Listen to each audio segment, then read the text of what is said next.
आवेशों के निकाय की विद्युत क्षेत्र की तीव्रता।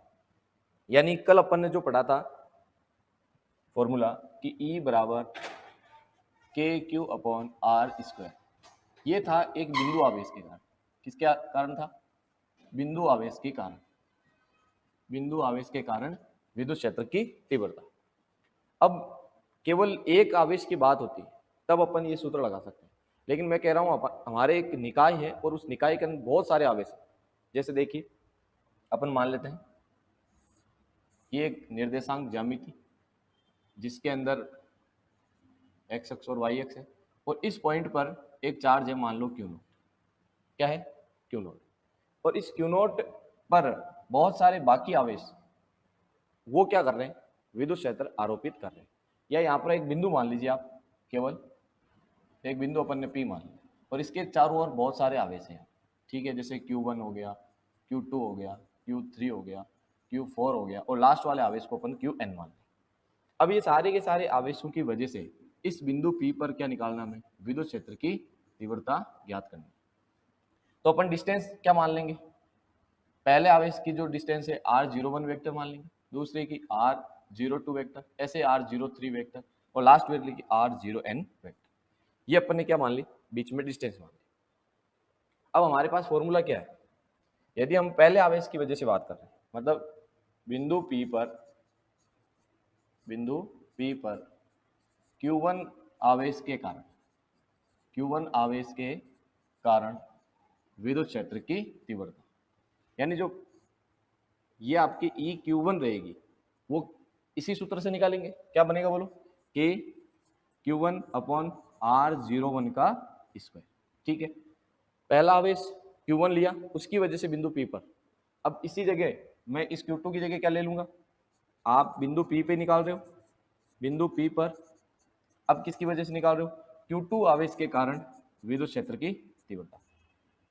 Q2 आवेश के कारण विद्युत क्षेत्र की तीव्रता को अपन लिख देंगे EQ2। क्या लिख देंगे? EQ2। ये क्या होगी बोलो? K तो K रहेगा, अब K2 हो जाएगा, सॉरी Q2 हो जाएगा, और R02 का स्क्वायर। यानी पहला आवेश की वजह से KQ1 अपॉन R01 का स्क्वायर, दूसरे आवेश के कारण KQ2 अपॉन R02 का स्क्वायर। ऐसे ही इसी प्रकार अपन क्या लिखेंगे? तीसरे आवेश के, तीसरा आवेश या nवा आवेश, इसी प्रकार nवे आवेश के कारण आप लिख सकते हो EQN, उसका हो जाएगा आपके KQN अपॉन R0n का स्क्वायर। ऐसे करते अपन क्या करेंगे? सभी एक आवेशों का निकाय बना, और उस निकाय के कारण बिंदु P पर हम क्या निकाल सकते हैं? कुल विद्युत क्षेत्र की तीव्रता। तो कैसे निकलेगी? देखो, इसी को आगे कर लेते हैं। अब हमें चाहिए कि बिंदु P पर परिणामी विद्युत क्षेत्र की तीव्रता, बिंदु P पर परिणामी विद्युत क्षेत्र की तीव्रता तो क्या आएगी बताओ?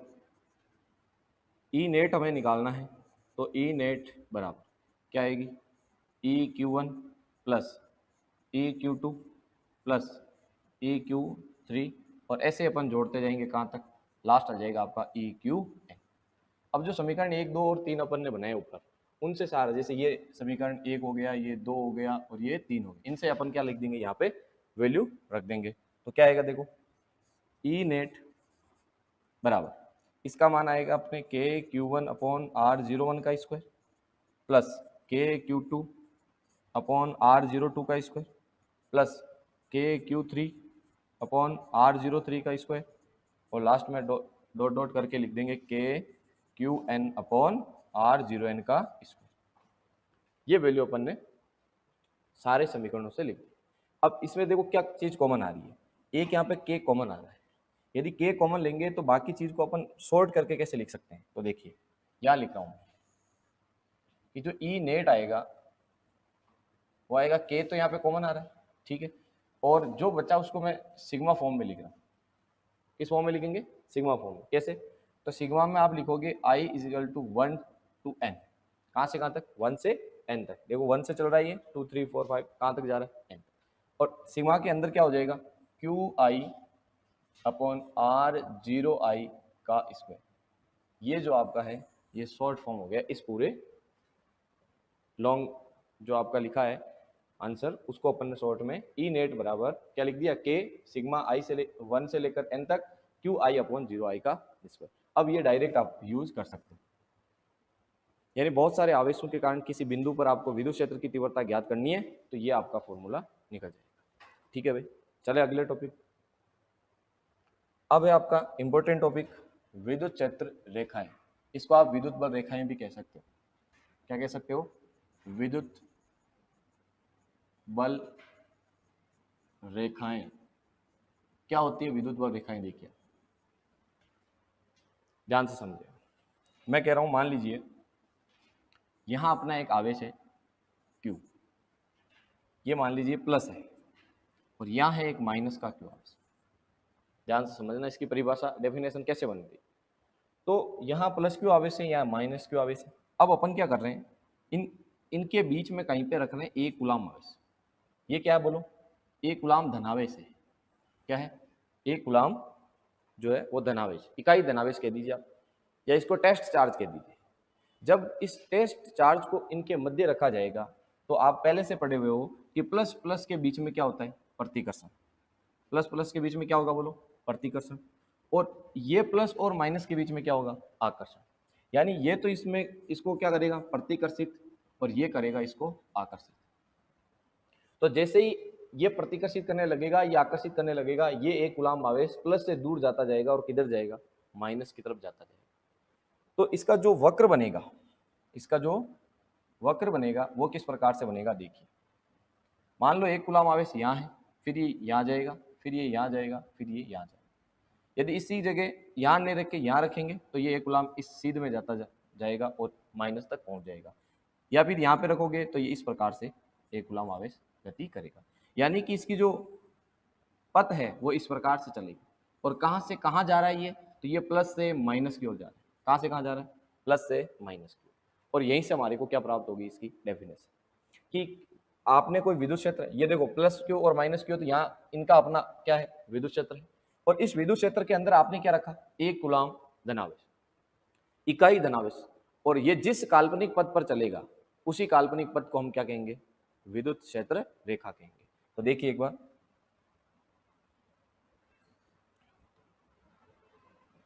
डेफिनेशन क्या लिखेंगे इसकी,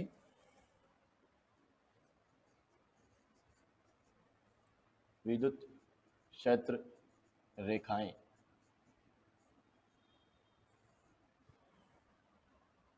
क्या लिखेंगे अपन, विद्युत क्षेत्र में रखा इकाई धनावेश, विद्युत क्षेत्र में रखा इकाई धनावेश जिस काल्पनिक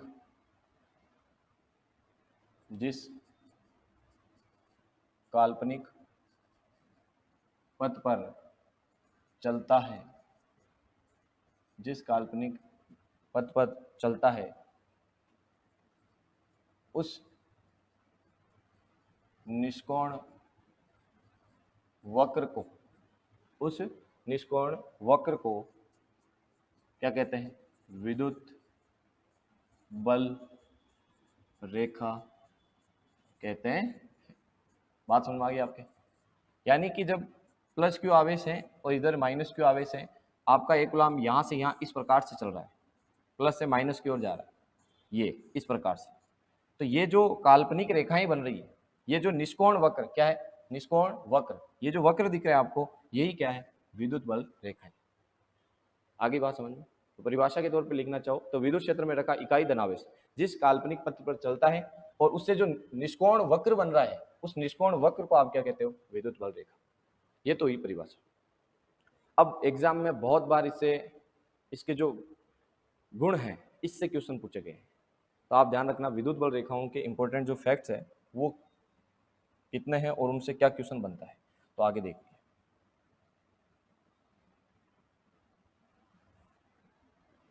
इंपॉर्टेंट फैक्ट्स, महत्वपूर्ण तथ्य। इंपॉर्टेंट फैक्ट्स में सबसे पहले अपना आएगा पहला पॉइंट,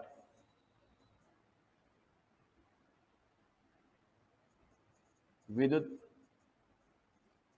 क्षेत्र रेखा के किसी भी बिंदु पर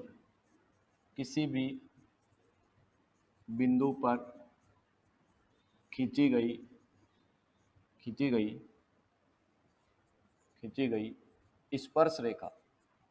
गई स्पर्श रेखा आपने विद्युत क्षेत्र रेखा के किसी भी बिंदु पर क्या खींची, स्पर्श रेखा, उस बिंदु पर खींची गई स्पर्श रेखा उस बिंदु पर विद्युत क्षेत्र की दिशा को बताती है। विद्युत क्षेत्र की दिशा को बताती है। बात समझ में आ गई? आप एक एक पॉइंट को आप अच्छे से समझते जाइए। पहला पॉइंट ये कह रहा है, जैसे मान लीजिए ये आपकी कोई विद्युत क्षेत्र रेखा है, ठीक है।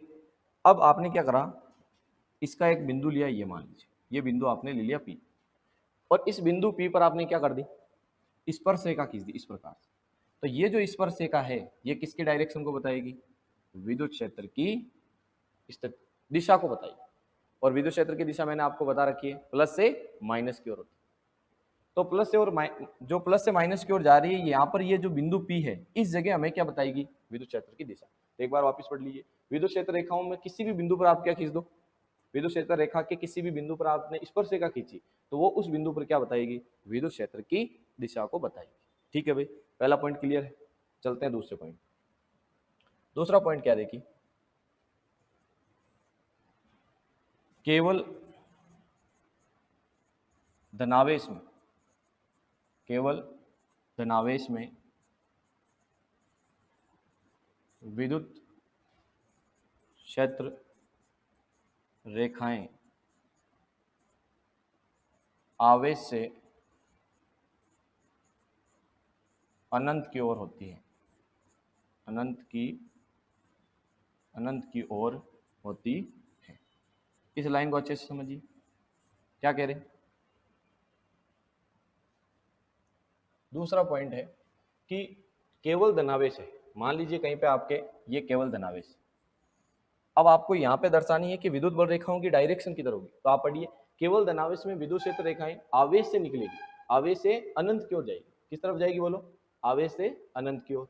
ठीक है भाई, तो आवेश से आपको अनंत की ओर ले जाना है, यानी इससे निकलेगी और इस प्रकार बाहर की तरफ जाएगी, कहाँ तक, अनंत तक, यानी आवेश से बाहर निकलेगी। ये आपको ध्यान रखना है, किसमें, केवल धनावेश में। अभी इसी जगह तीसरा पॉइंट देखिए आप, तीसरा पॉइंट क्या है, तीसरा पॉइंट यह है, केवल ऋणावेश की बात हो, पहले धनावेश की बात कर लिए, केवल ऋणावेश में विद्युत क्षेत्र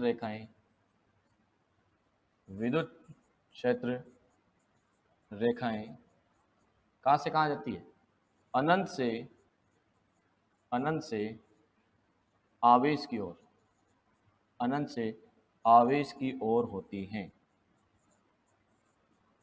बात समझ में आ रही है आपको, कहां से कहां होगी बोलो। धनावेश में पूछे तो प्लस से निकलेगी और अनंत की ओर जाएगी, जबकि ऋणावेश में पूछे तो आपको अनंत से आएगी आवेश के अंदर की ओर, यानी इस प्रकार से। ये आपका माइनस है। अब इसमें आपको विद्युत बल रेखाएं दर्शानी है, तो ये अनंत से आ रही है और इस आवेश के अंदर आ रही है, इस प्रकार से आपको दर्शाते हैं। बात समझ में आ गई। तो पहला, किसी भी विद्युत बल रेखा के इस बिंदु पर खींची गई स्पर्श रेखा वहां पर विद्युत क्षेत्र की दिशा को बताती है। और केवल धनावेश में विद्युत बल रेखाएं आवेश से निकलेगी, अनंत की ओर जाएगी। केवल ऋणावेश में बात करोगे तो अनंत से आएगी और आवेश के अंदर आएगी। बात समझ में आ रही, 3 पॉइंट क्लियर है। चलते हैं अगले पॉइंट। अगला पॉइंट है आपका चौथा पॉइंट,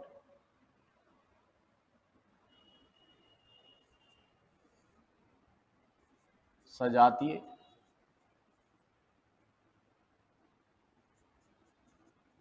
आवेश के युग्म में विद्युत क्षेत्र रेखाएं। अब देखिए आप, सजातीय आवेशों में विद्युत क्षेत्र रेखाएं कैसे होगी, तो यहां पर समझिए आप, सजातीय का मतलब है या तो दोनों क्या हो, या हो सकता है दोनों माइनस माइनस हो, तो इनको हम क्या कहेंगे, सजातीय आवेश कहेंगे पहली बात। इनमें जब आप बात करोगे विद्युत क्षेत्र रेखाओं की, तो प्लस में तो निकलती है हमेशा बाहर की ओर विद्युत बल रेखाएं, यानी प्लस से निकलेगी और कहाँ जाएगी, अनंत की ओर जाएगी। लेकिन जब दोनों आवेश पास पास में रहेंगे तो इस प्रकार से ये थोड़ी मुड़ जाएगी, ये आपको थोड़ा ध्यान रखना। इस प्रकार से कहीं पे दिखे आपको, ये आपको बनानी है। सजातीय आवेशों में विद्युत बल रेखाएं तो इस प्रकार से बनेगी। बात करें माइनस, दोनों माइनस हो तो माइनस में अनंत से अंदर की ओर आएगी, तो इस प्रकार से बनाना है आपको, अनंत से आवेश की ओर, ये इस प्रकार से। ठीक है भाई, ये आवेशों के युग्म के लिए विद्युत क्षेत्र रेखाएं। कब, जब दोनों आवेश सेम जाते यानी कि सजाती हो। अब विजाती आ जाए तो कैसे करना है वो भी समझ लीजिए आप। पॉइंट नंबर आपका 5, पॉइंट 5 है विजातीय आवेशों के युग्म में विद्युत बल रेखाएं, विद्युत बल रेखाएं इस प्रकार, जैसे अपन ने पहले प्लस प्लस में बनाई, अब प्लस और माइनस की बात हो रही। तो यहाँ विजातीय जब भी आएगा तो ध्यान रखना, विद्युत बल रेखाएं प्लस से चलेगी और माइनस की ओर जाएगी, प्लस से निकलकर कहाँ जाएगी, माइनस की ओर। ठीक है, तो किस प्रकार से दर्शाएंगे, देखिए ये प्लस से निकलेगी और कहाँ जाएगी, माइनस, प्लस से निकल के माइनस की ओर ये इंटर। बात समझ में आ गई। यहीं पे छठा पॉइंट लिख दीजिए आप कि जो विद्युत क्षेत्र रेखाएं हैं, विद्युत क्षेत्र रेखाएं कहाँ से कहाँ निकलती है, धनावेश से निकलेगी, धनावेश से चलकर, धनावेश से चलकर ऋणावेश, ऋणावेश में जो विद्युत बल रेखाएं हैं धनावेश से चलकर ऋणावेश में इंटर करेगी। ठीक है भाई, धनावेश से तो निकलेगी और किस में इंटर होगी, ऋणावेश में। अब यहाँ इंपॉर्टेंट कुछ पॉइंट है वो भी आप देखिए, पॉइंट नंबर आपका 7 है, ये सारे इनके ये पॉइंट है विद्युत बल रेखाओं की। पॉइंट नंबर 7 ये है कि जो विद्युत बल रेखाएं हैं वो हमेशा खुला वक्र बनाती, विद्युत क्षेत्र रेखाएं हमेशा कौन सा वक्र बनाएगी, हमेशा खुला वक्र बनाती, खुला वक्र बनाती है। और इसी जगह आपसे पूछ ले चुंबकीय, चुंबकीय क्षेत्र रेखाओं के बारे में, तो ये हमेशा बनाएगी बंद वक्र। कैसा बनाएगी, बंद वक्र। आगे पढ़ेंगे अपन इसके बारे में भी। बंद वक्र क्यों बनाती है उसका भी रीजन बता देता हूँ। जैसे चुंबक के अंदर क्या होते हैं, नॉर्थ पोल और साउथ पोल, तो जो चुंबकीय बल रेखाएं निकलती है एन से एस की ओर जाती है, ये निकल गई। लेकिन चुंबक के अंदर वापस बात करेंगे तो एस से वापस एन की तरफ, ये देखो एक पूरा एक बंद वक्र बना। लेकिन इसमें क्या होता है, ये प्लस आवेश, ये माइनस आवेश, प्लस से निकलेगी और माइनस तक जाएगी। ऐसे नहीं होगा कि फिर माइनस से वापस प्लस तक आ जाए। तो ये कौन सा वक्र हुआ, ये हुआ आपके खुला वक्र, ये तो बनाएगी खुला वक्र। और चुंबकीय बल रेखा जो क्षेत्र रेखा है वो कौन सा वक्र बनाएगी, बंद वक्र। ये आपको थोड़ा ध्यान में रखना है। अब बात करते हैं यहाँ इन दोनों से रिलेटेड एक क्वेश्चन हर बार बोर्ड एग्जाम चाहे आप कंपटीशन वहां पे पूछा जाता है कि क्या कोई दो विद्युत बल रेखाएं एक दूसरे को प्रतिच्छेद कर सकती है, कर सकती है तो क्यों कर सकती है, या नहीं करती है तो क्यों नहीं करती है, ऐसा हमें रीजन पूछते हैं। तो वो आपको पॉइंट नंबर 8 में नोट करना है। पॉइंट नंबर 8 क्या देखिए कि कोई भी दो विद्युत बल रेखाएं, विद्युत बल रेखाएं एक दूसरे को, विद्युत बल रेखाएं एक दूसरे को प्रतिच्छेद नहीं कर सकती, एक दूसरे को प्रतिच्छेद, प्रतिच्छेद का मतलब है काटना, एक दूसरे को काटना, प्रतिच्छेद नहीं करती है, नहीं करती है। क्योंकि अब देखिए आप बात करते हैं कि चाहे दो विद्युत बल रेखा ले और चाहे दो चुंबकीय बल रेखा, कोई भी दो विद्युत बल रेखा चाहे चुंबकीय बल रेखा एक दूसरे को प्रतिच्छेद नहीं कर सकती। क्यों नहीं कर सकती, उसका रीजन ये है, देखिए जैसे यहां मैंने ये एक पहली विद्युत बल रेखा खींच दी और ये एक दूसरी खींच, और मान लिया अपन कि ये एक पॉइंट ऐसा है, ये पॉइंट मान लो P है, इस पॉइंट P पे ये क्या कर रही है, एक दूसरे को काट रही है। और अभी अपन ने कुछ पॉइंट पहले पढ़ा कि किसी भी जो आपके विद्युत बल रेखा है उसके किसी भी बिंदु पर आप स्पर्शरेखा खींचते हो तो वो क्या बताती है, विद्युत क्षेत्र की दिशा को बताती है। अब यहाँ यदि मैंने दो विद्युत बल रेखाओं को स्पर्श करवा दिया ये, तो अब यहाँ पर एक ही बिंदु पर देखो, एक तो ये वाला स्पर्शरेखा होगा और एक ये वाली स्पर्शरेखा, तो एक ही बिंदु पर दो स्पर्शरेखाएं खींचोगे जो कि संभव नहीं है, या ऐसे कह दीजिए एक ही बिंदु पर विद्युत क्षेत्र की दो दिशाएं होगी जो कि संभव नहीं है। एक बिंदु पर विद्युत क्षेत्र की एक और केवल एक ही दिशा होगी, यदि दो हो रही है तो आप गलत कर रहे हो, ये संभव नहीं है। तो क्या लिखेंगे इसमें आगे पॉइंट में,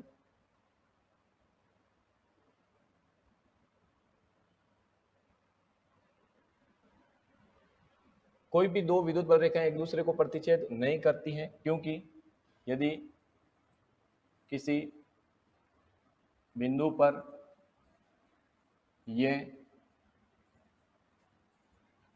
प्रतिच्छेद करें तो उस बिंदु पर विद्युत क्षेत्र की कितनी, दो दिशाएं होगी। कितनी दिशाएं होगी बोलो, दो दिशाएं होंगी जो कि संभव नहीं है, जो कि संभव नहीं है। एक ही बिंदु पर दो दिशाएं होगी जो कि संभव नहीं है। समझ गए बात, ये कि यही बात आपको लिखनी है चुंबकीय बल रेखाओं। वहां पर भी क्वेश्चन आता है कि क्या कोई दो चुंबकीय बल रेखाएं एक दूसरे को प्रतिच्छेद कर सकती हैं, तो नहीं। क्यों नहीं कर सकती, क्योंकि उनके जो प्रतिच्छेद बिंदु है उस पर हम क्या करेंगे, दो स्पर्शरेखा खींचेंगे जो कि संभव नहीं है, या वहां पर दो दिशाएं होगी चुंबकीय क्षेत्र की, वो संभव नहीं।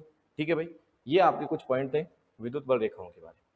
पॉइंट नंबर 8 अपन ने नोट कर लिया। अब देखिए दो पॉइंट और है इसमें, फिर अपन अगले टॉपिक पे चलेंगे। पॉइंट नंबर 9 को समझिए आप। पॉइंट नंबर 9 ये है कि जहां जहां विद्युत बल रेखाएं, जहां विद्युत बल रेखाएं पास पास हो, क्या हो भाई, पास पास हो। और एक पॉइंट नंबर 10, जहां विद्युत बल रेखाएं या विद्युत क्षेत्र रेखाएं, एक ही बात है, विद्युत बल रेखा बोलो विद्युत क्षेत्र रेखा, रेखाएं क्या हो बोलो, दूर दूर। दोनों को आप समझ लीजिए, जब पास पास हो तो क्या होगा और जब दूर दूर हो तो क्या होगा। यदि कहीं पे विद्युत बल रेखाएं बिल्कुल पास पास है तो ध्यान रखना वहां परबल विद्युत क्षेत्र होगा। क्या होगा बोलो, परबल विद्युत क्षेत्र, परबल विद्युत क्षेत्र, यानी विद्युत क्षेत्र का मान वहां पर उच्च होगा, हाई होगा। और उसी जगह जहां विद्युत क्षेत्र रेखाएं दूर दूर होगी तो वहां पे कौन सा होगा बोलो, दुर्बल विद्युत क्षेत्र, वहां विद्युत क्षेत्र का मान थोड़ा कम होगा। आगे बात समझ में भाई, ठीक है। ये पॉइंट नंबर आपके कुल मिला के 10 पॉइंट हो गए। ठीक है, तो ये सारे पॉइंट को आपको नोट करना है, कोई से ही पॉइंट से क्वेश्चन पूछा जा सकता है। तो और इंपॉर्टेंट पॉइंट आपको मैंने बता दिए कि एक तो स्पर्शरेखा खींचेंगे वो विद्युत क्षेत्र की दिशा को बताएगी, ठीक है, धनावेश से ऋणावेश की ओर जाएगी। केवल प्लस में देखेंगे तो प्लस से अनंत की ओर, माइनस में देखेंगे अनंत से आवेश की ओर। और फिर अपन ने सजातीय और विजातीय युग्मों के अंदर देखा। और एक इंपॉर्टेंट पॉइंट कि क्या कोई दो विद्युत बल रेखाएं एक दूसरे को प्रतिच्छेद कर सकती है, तो नहीं कर सकती। क्यों, उसका रीजन मैंने बता दिया। ठीक है भाई, ये है आपके विद्युत बल रेखाओं के कुछ इंपॉर्टेंट गुण या पॉइंट्स। फिर अपन बात करते हैं आगे कुछ टॉपिक पे। तो अगला अपना टॉपिक रहेगा विद्युत द्विध्रुव। इससे आपके प्रीवियस पेपरों में हर बार क्वेश्चन पूछा गया है।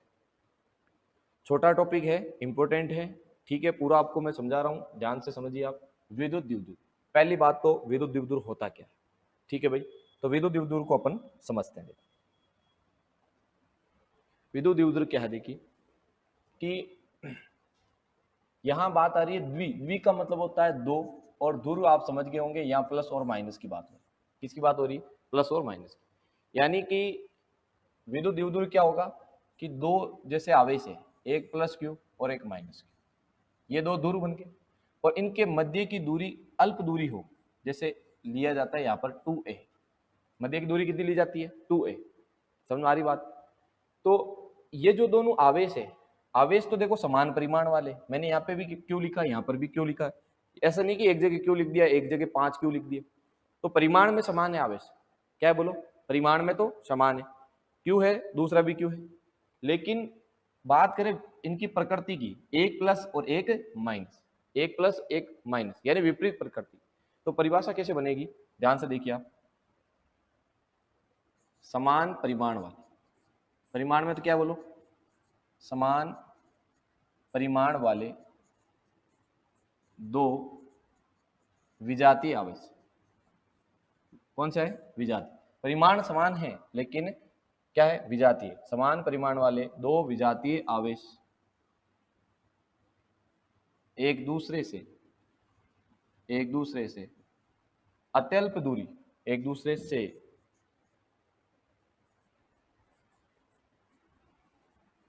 अत्यल्प दूरी, और अत्यल्प दूरी कितनी लेते हैं अपन हमेशा, ध्यान रखना 2a, अत्यल्प दूरी पर स्थित हो, अत्यल्प दूरी पर स्थित हो तो इस प्रकार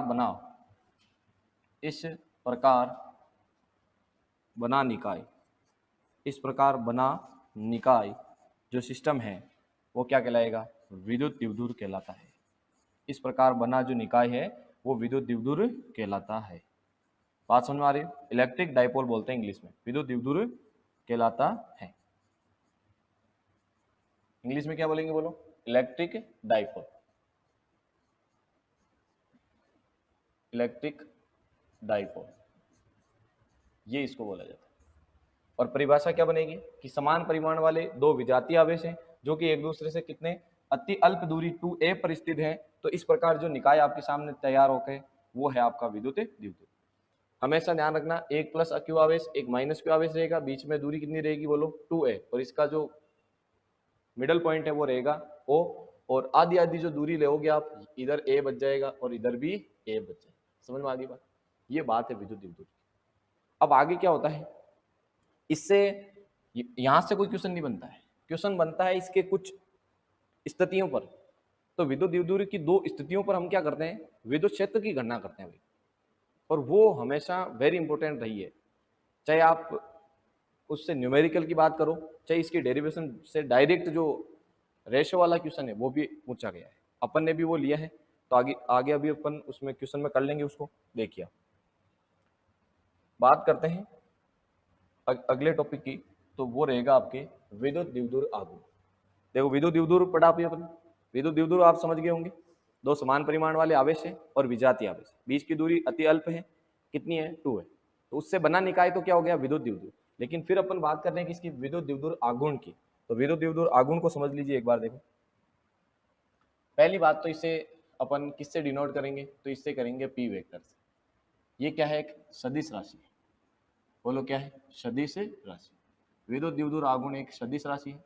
जब भी बात आती है सदिश की तो हमें दिशा बतानी जरूरी है, ध्यान रखना इसकी दिशा होती है माइनस से प्लस की ओर, माइनस से प्लस की ओर। और इससे पहले विद्युत क्षेत्र की दिशा पढ़ी थी अपन ने, वो पढ़ी थी प्लस से माइनस की ओर।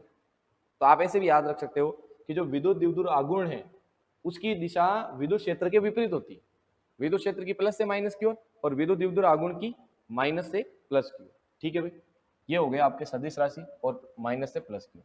फिर बात करते हैं कि जो विद्युत द्विध्रुव आघूर्ण है इसकी डेफिनेशन क्या होगी, परिभाषा क्या होगी।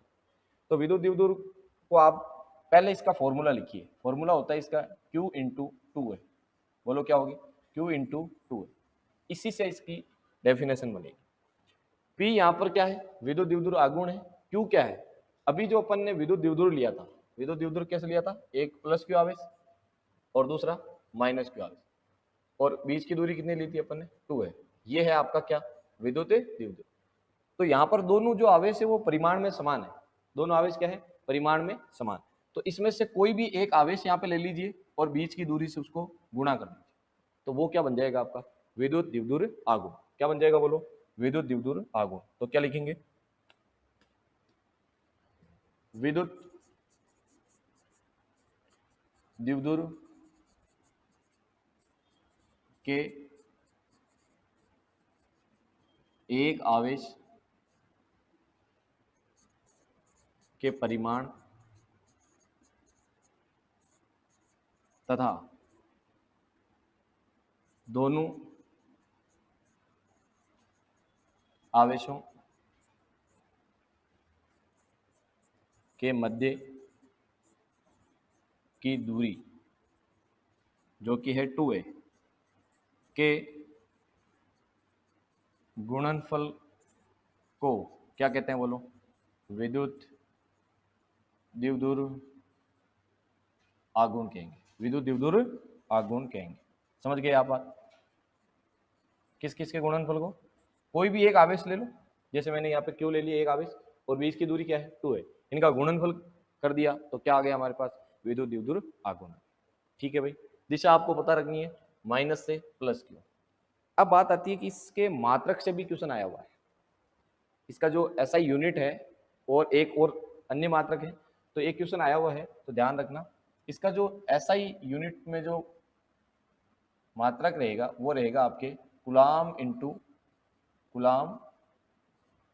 मीटर। बोलो क्या रहेगा? Coulomb into metre. ये आपको याद रखना है। देखो यहाँ से क्यू मतलब आवेश का मात्रक क्या है? कूलाम, और 2a क्या है? दूरी है, तो दूरी का मात्रक मीटर हो जाएगा। कूलाम इंटू मीटर क्या है इसका? एसआई मात्रक। एक अन्य मात्रक है और अन्य मात्रक को भी आप लिख लीजिए, वो है आपका डिबोई। क्या है? डिबोई या डिबाई। और एक डिबाई में 3.3 इंटू 10⁻⁻30 क्या होता है? Coulomb into metre. ये सीएम नहीं है, सेंटीमीटर नहीं है, क्या बोलो? कूलाम इंटू मीटर है। आ रही बात समझ में आपको? सदिश राशि है, माइनस से प्लस की ओर डायरेक्शन है इसकी। कूलाम इंटू मीटर एसआई मात्रक है। सूत्र इसका P बराबर Q इंटू 2 है। ठीक है, परिभाषा आपको लिखवा दी। एक डिबोई में 3.3 इंटू 10⁻30 कूलाम इंटू मीटर होता है। और विमीय सूत्र भी आपको याद रखना है, M0 L1, और देखो इसके बाद ये L1 हो गया तो इसका हो जाएगा T1 हो जाएगा। मैंने कहा था हर एक भौतिक राशि के 4 से 5 पॉइंट याद रखना है। सूत्र याद रखें, परिभाषा याद रखें, एसआई और सीजीएस मात्रक याद रखें, और विमीय सूत्र याद रखें। वो सारी चीजें अपन को मिल जाएगी। ठीक है भाई, चले अगले टॉपिक की ओर। अब देखिए, अभी अपन ने क्या करा? विद्युत द्विध्रुव पढ़ा, और विद्युत द्विध्रुव के बाद विद्युत द्विध्रुव आघूर्ण पढ़ा। अब आपको अगला टॉपिक जो है वो पढ़ना है विद्युत द्विध्रुव की कारण विद्युत क्षेत्र। जो विद्युत द्विध्रुव है आपका, विद्युत द्विध्रुव के कारण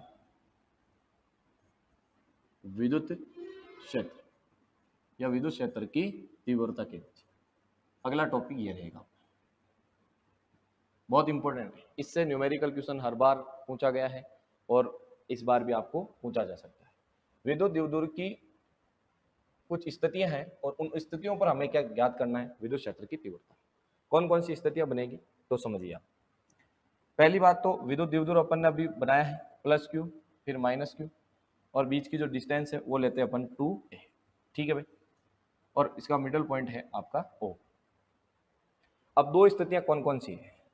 या तो आपको पहला पूछेगा विद्युत द्विध्रुव की अक्षीय स्थिति। क्या पूछेगा बोलो? या तो पूछेगा अक्षीय स्थिति। अक्षीय स्थिति को ही दूसरा नाम देते हैं अपन अनुदैर्ध्य स्थिति। बोलो कौन सी स्थिति? अनुदैर्ध्य स्थिति। मैंने कल वाली क्लास में एक क्वेश्चन छोड़ा था, मैंने कहा था ये कल करवाऊंगा, और वो क्वेश्चन इसी से होगा। इस टॉपिक को करने के बाद वो क्वेश्चन आप आसानी से कर लोगे, सीधा आपको जवाब मिल जाएगा। कैसे? तो देखिए, एक स्थिति तो है अक्षीय या अनुदैर्ध्य स्थिति, इस पर आपको विद्युत क्षेत्र निकालना है। और दूसरी स्थिति क्या है बोलो? अक्षीय के बाद में हो जाएगा आपका निरक्षीय। या तो कह दीजिए आप निरक्षीय, निरक्षीय नहीं तो क्या कह दोगे? अनुप्रस्थ। दूसरा नाम क्या है इसका? अनुप्रस्थ। और एक और नाम है विषुवतीय स्थिति। क्या नाम है बोलो? विषुवतीय स्थिति। ये तीन नाम है इसके। कुछ भी पूछा जा सकता है, अक्षीय निरक्षीय भी पूछ सकता है, अनुदैर्ध्य अनुप्रस्थ पूछ सकता है, या अनुदैर्ध्य के साथ विषुवतीय भी दे सकता है। तो इन स्थितियों को आप समझो पहले कि ये स्थितियां कैसे बनेगी। बात करें अपन सबसे पहले अनुदैर्ध्य या आपकी अक्षीय स्थिति, तो जो आपके प्लस क्यू और माइनस क्यू दिख रहे हैं द्विध्रुव के, इनको जो रेखाखंड ये आप मिला रहे हो, मान लो ये ए और ये बी है पॉइंट, तो ए बी जो रेखाखंड है इसको आप दोनों ओर आगे बढ़ाओगे। ये दोनों साइड में मैंने बढ़ा दिया, तो दोनों साइड में बढ़ाने पर जो ये अक्ष प्राप्त हुआ, ये इसका कहलाता है अक्षीय स्थिति। अक्ष कह दो या अनुदैर्ध्य स्थिति कह दो। बात समझ में आ रही? दोनों आवेशों को जो रेखाखंड मिला रहे हो, इसी को मैंने दोनों तरफ आगे बढ़ा दिया, तो ये क्या प्राप्त हो गया? इसका अक्ष। अब हम करेंगे क्या? इस अक्ष पर कोई पॉइंट लेंगे, एक पॉइंट लेके और वहां पर हम क्या निकाल लेंगे, विद्युत क्षेत्र की तीव्रता। तो फॉर्मूला आ जाएगा। फिर हमारे को सेम टू सेम किस पे निकालना है, विषुवतीय या निरक्षीय स्थिति, उसको भी समझ लीजिए। तो जो इसका मध्य बिंदु O है, ध्यान से समझ, निरक्ष की बात कर रहे हैं अपन। किसकी बात कर रहे हैं भाई, निरक्ष की। निरक्ष की बात करेंगे तो क्या होगा, ये तो इसका अक्ष हुआ और ये है द्विध्रुव का मध्य बिंदु। बोलो ये क्या है, द्विध्रुव का मध्य बिंदु। इस मध्य बिंदु पर इस अक्ष के लंबवत ये जो निरक्ष खींचा जा रहा है, यह जो लंबवत अक्ष खींचा जा रहा है 90 डिग्री, ये क्या है, यही इसकी निरक्षीय स्थिति है। यही क्या है, इसकी निरक्षीय स्थिति। यानी जो इसके मध्य बिंदु पर लंब आप खींचोगे, ये है इसकी निरक्षीय स्थिति। और जो दोनों आवेशों को मिलाने वाले रेखाखंड है, इसको दोनों ओर बढ़ा दिया जाए तो प्राप्त जो अक्ष है वो क्या हो जाएगा, इसकी अक्षीय स्थिति। ठीक है भाई, ये तो आपको समझ में आ ही गया। अब एक एक अपन कर लेते हैं दोनों। ठीक है, पहले अक्षीय स्थिति को लेके करते हैं। देखो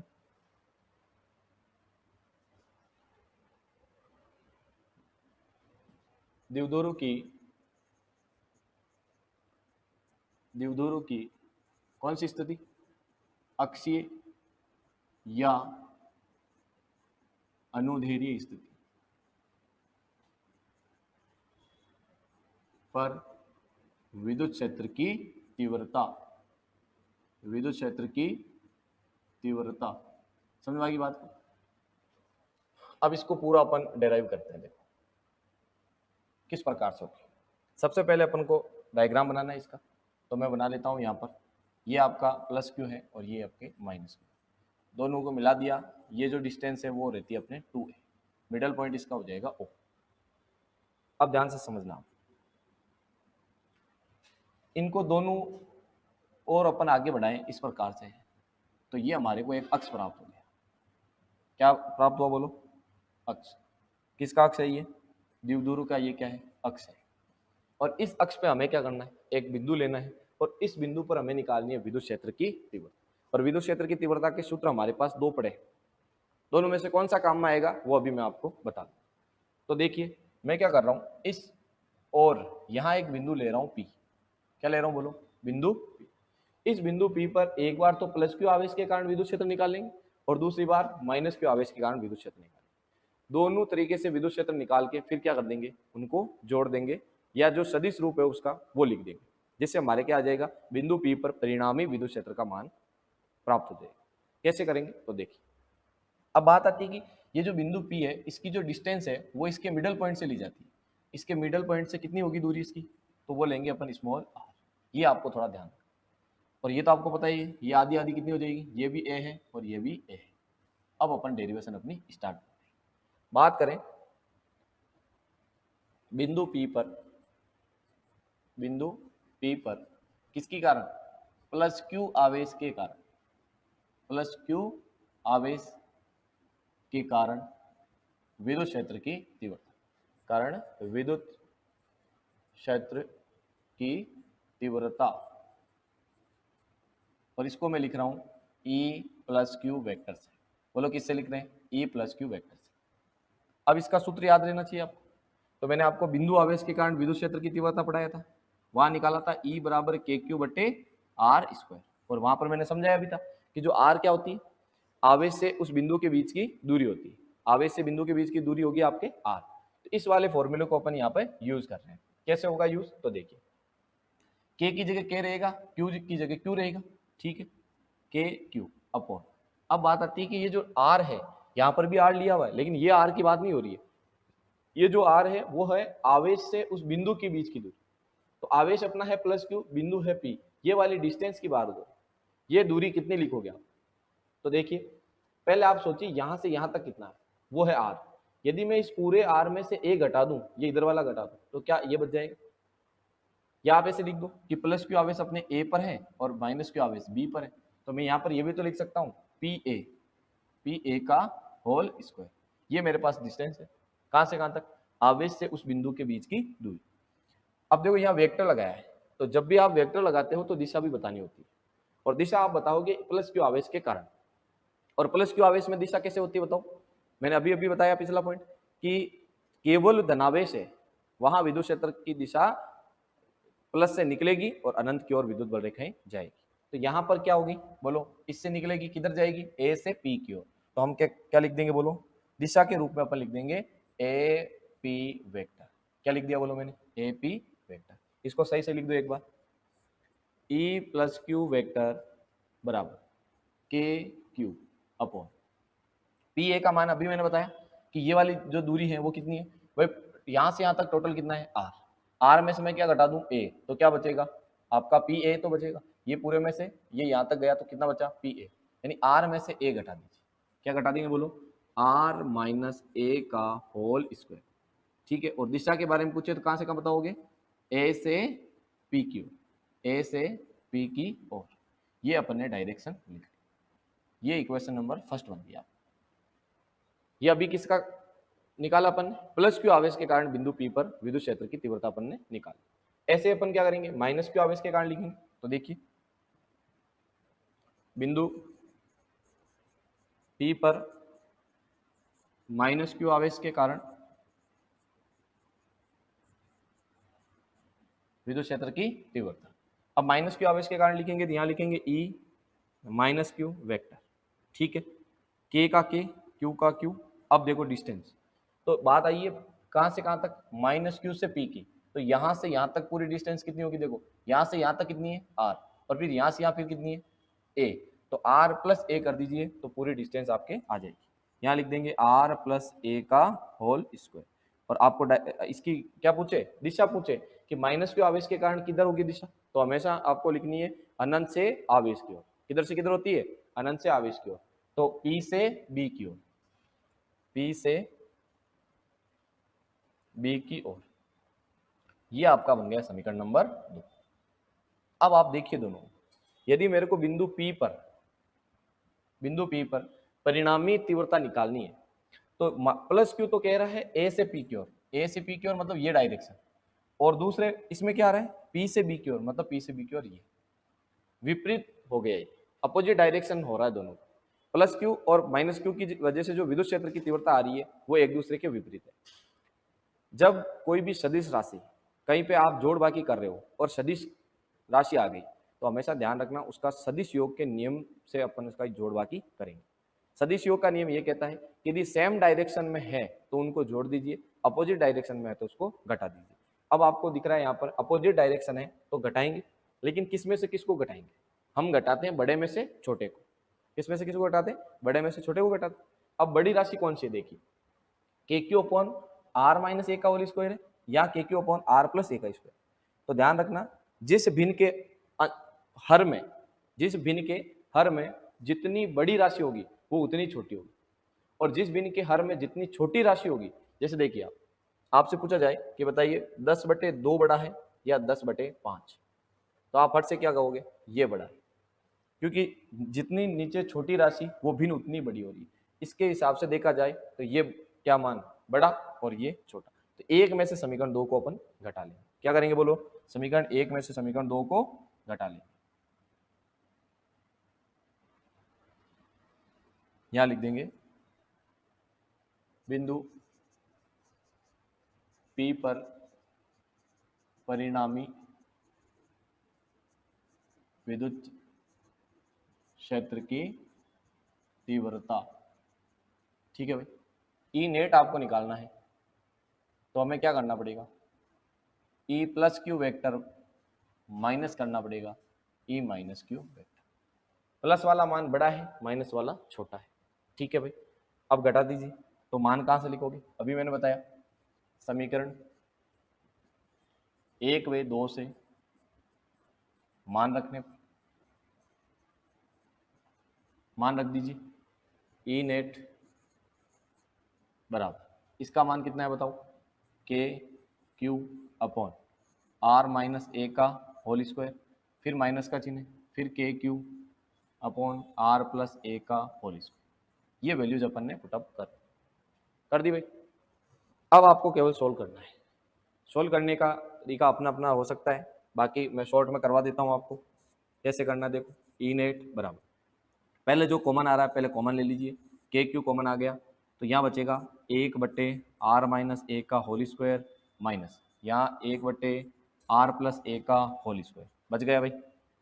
इसके बाद आपको क्या करना है, ब्रैकेट के अंदर जो है भिन्न, उसमें अपन को एलसीएम लेना है, के क्यू अपॉन, यहाँ देखिए एलसीएम लेंगे तो ध्यान से थोड़ा, यहाँ है आर माइनस ए, यहाँ है आर प्लस ए। जब अपन आर माइनस ए और आर प्लस ए को गुणा करेंगे तो ये एक सरसुमिका यहाँ पे लग रही है, आपने सुना होगा ए स्क्वायर माइनस बी स्क्वायर, ए स्क्वायर माइनस बी स्क्वायर बराबर होता है ए प्लस बी, ए माइनस बी, है ना। तो इसको अपन जब गुणा करेंगे तो ये बन जाएगा R square minus A square की होल पावर 2। ठीक है भाई, R minus A R plus A को तो गुणा कर दिया अंदर, और स्क्वायर का स्क्वायर मैंने यहाँ पे लगा दिया। अब जब एलसीएम ले लिया तो इसका इसमें भाग देंगे, तो जब इसका इसमें भाग देंगे तो क्या बच जाएगा, आर प्लस ए का होल स्क्वायर बच जाएगा। फिर किसका चिन्ह है देखो माइनस, इस बार कौन बचेगा, प्लस वाले का भाग देंगे तो आर माइनस ए का होल स्क्वायर बच जाएगा। ये इसमें यहाँ पे जो बचा मैंने यहाँ पे लिख दिया। आगे सरल करें तो ई नेट क्या बनेगा बोलो, के क्यूब आर चल रहा है, ब्रैकेट के अंदर जो भी है उसको आप ओपन कर लीजिए, यहाँ तो नीचे तो R square minus A square की पावर 2 है, ऊपर है स्क्वायर वाला तो आपको सूत्र याद होगा ए प्लस बी का होल स्क्वायर, और यहाँ लगेगा ए माइनस बी का होल स्क्वायर। प्लस वाला खोलेंगे तो A square plus B square, B square का मतलब है ए स्क्वायर, प्लस 2ab, 2ab, समझ में आ रहा है आपको। और फिर माइनस वाला देखिए, माइनस का चिन्ह, और आगे ब्रैकेट है तो ब्रैकेट लगा दीजिए, और इसको ब्रैकेट के अंदर खोलेंगे R square plus A square, लेकिन माइनस 2ab होगा तो माइनस 2ra। यहाँ तक आपके क्लियर है। अब बार इस ब्रैकेट के बाहर माइनस है, जब भी ब्रैकेट के बाहर माइनस हो तो आपको क्या करना है बोलो, अंदर के सारे चिन्ह चेंज करने हैं। तो कैसे होगा, तो देखिए ई नेट बराबर के क्यूब बाहर चल रहा है, ऊपर है R square plus A square plus 2ra, और फिर माइनस करेंगे तो माइनस का आर स्क्वायर माइनस का ही ए स्क्वायर, लेकिन माइनस माइनस प्लस हो जाएगा 2ra, ये बार माइनस की वजह से ऐसे होगा। फिर है R square but minus A square की होल पावर 2। अब जो कट रहा है उसको काटिए एक बार, देखिए प्लस का आर स्क्वायर है, ये माइनस का आर स्क्वायर कट जाएगा, प्लस का ए स्क्वायर से माइनस का ए स्क्वायर कट गया, जो बचा उसको लिखिए ई नेट बराबर के क्यू, ऊपर क्या बचा 2ra और 2ra, कितना हो जाएगा 4ra, कितना हो जाएगा बोलो 4ra, और अपॉन में क्या चल रहा है R square minus A square की होल पावर 2, ये अपन ने। अब यहाँ एक फॉर्मूला यूज करेंगे अपन, जो अपन अभी पढ़ के आए, वो ये है कि जो विद्युत द्विध्रुव आघूर्ण है P बराबर वो होता है Q इंटू 2 है। क्या होगा बोलो, Q इंटू 2 है। अभी अभी अपन इससे पहले पढ़ा है, तो Q इंटू 2 है जहां भी दिखेगा वहां आप क्या रखिएगा, P रख लीजिए। कैसे बनेगा तो देखिए, ई नेट आप निकाल रहे हो तो के क्यू, इस जो ये 4 है इसको मैं लिखूंगा 2r इंटू 2 है, लिख सकते हैं। देखो वापिस से यही बनेगा 2r और 2a गुणा हो गया, क्या हो जाएगा ये हो जाएगा 2 2 4 और r इंटू ए, और अपॉन में क्या चल रहा है R square minus A square की होल पावर। अब आपको दिख रहा है कि q इंटू 2 है, यहाँ पर भी ये रहा q इंटू 2 है, इस q इंटू 2 की जगह क्या लिख दोगे आप,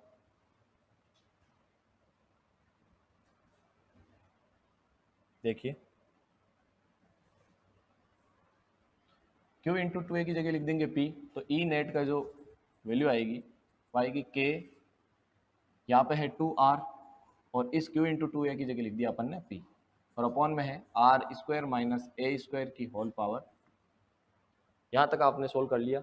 इसके बाद एक स्टेप और है इसका, वो क्या है तो देखिए, यहाँ एक कंडीशन लेंगे अपन, इफ यदि जो आपका r है वो बहुत ही बड़ा हो, किससे, a से हो, तो a को क्या मान सकते हो, a को नगण्य माना जा सकता है, a को नगण्य माना जा सकता है।